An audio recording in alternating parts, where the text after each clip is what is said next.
Hi, this is Bob at Abbeon. We're doing a test today with our Injectiweld. We're using polypropylene welding rod for a polypropylene part, and we're actually adhering some fasteners to the part. Now on this particular one, I'm going to use 3 different tips for the testing. I used our repair tip on the first one. We'll use a Bullnose Tip on the second one, and we're going to use a Fillet Weld Tip on the third one.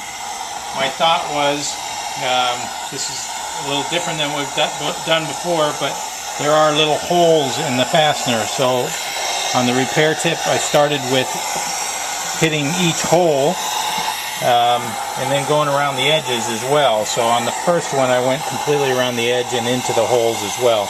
I think on this one, I'll try testing with just in the holes, and then the other one we'll do in the holes and around, so we can test the strength of those. So here we go. We're going to do this fastener here.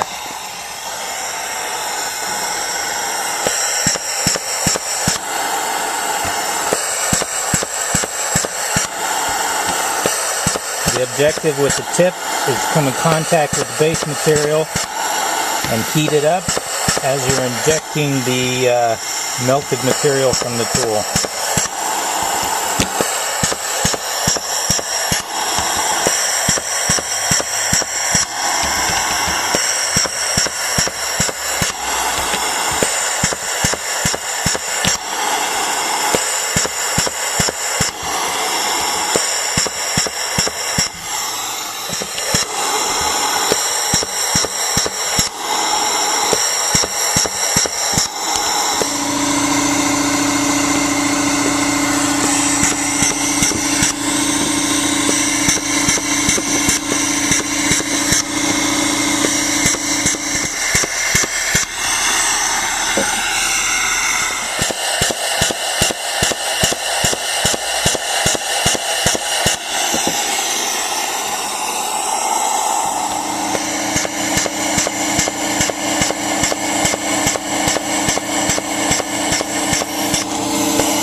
This one will be 6.